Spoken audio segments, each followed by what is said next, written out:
আসসালামু আলাইকুম। আমি নীলা। আমি এসে পড়েছি আপনাদের মাঝে। কেমন আছেন সবাই? আশা করি ভালো আছেন। আমি সাগরের পোয়া মাছ আজকে ভুনা করব। এই দেখেন, মাছের ভিতরে সামান্য হলুদ, মরিচ আর সামান্য লবণ দিয়ে মাছগুলো মাখায় নেব।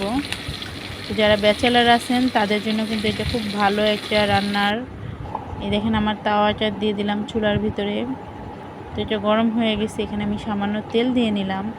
যারা কিনা ব্যাচেলার আছেন তারা কিন্তু এইভাবে শর্টকাটে রান্নাটা সেরে ফেলতে পারেন। এটা খুবই তাড়াতাড়ি রান্নাটা হয়ে যায়, আর কম মশলার জন্য শরীর ভালো থাকবে, সুস্থ থাকবে। যারা ডায়েটে আছেন তাদের জন্য হেলথফুল হবে খাবারটা। যারা মশলা খাইতে সমস্যা হয় তারাও খাইতে পারবে না। এই যে তেলটা গরম হয়ে গেছে, এটার ভিতরে আমি সব মাছগুলো দিয়ে দেবো। যাদের গ্যাস্ট্রিকের সমস্যা, বাইরে খাইলে সমস্যা, যারা রান্না করে খাইতে হয়, কম মশলার খাবার খাইতে বলে ডাক্তার, এটা কিন্তু আপনাদের জন্য খুব ভালো।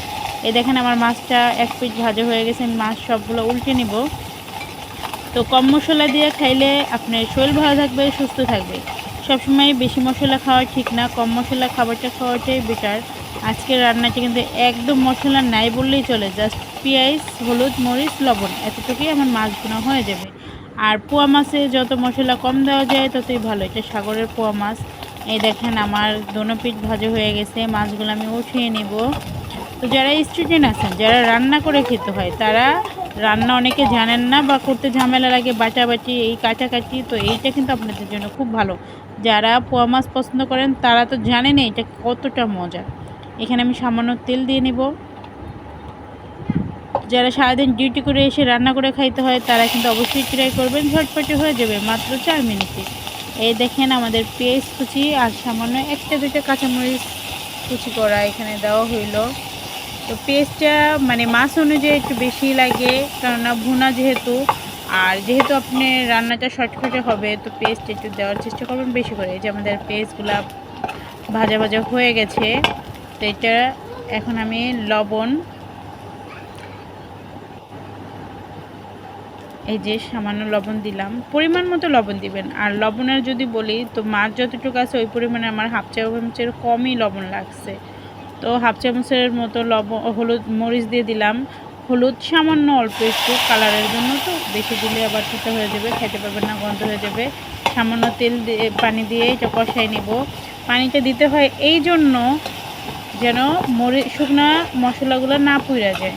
হলুদ আর মরিচ যেহেতু শুকনা মশলা, এটা তেলের ভিতরে পড়লে পুড়ে যাবে, কালো হয়ে যাবে। এই তো পানিটা দিয়ে আমি মশলাটা কষাই নিব। এই দেখেন, আমাদের প্রায় কষানো হয়ে যাচ্ছে, তেল বের হয়ে আসছে। এখন আমার এই দেখেন মশলাগুলো সুন্দর মতো কষাই গেছে। তো ব্যাচেলারদের জন্য আমি মনে করি এটা খুবই ভালো। আর যাদের শরীর অসুস্থ থাকে, একটু খারাপ লাগে, রান্না করতে মন চায় না, তারা এইভাবে ট্রাই করবেন। আর একটু কম মশলায় খাবার খাওয়াটাই সবচেয়ে বেস্ট আমি মনে করি। তো এখানে আমি পানি এবার দিয়ে দেবো।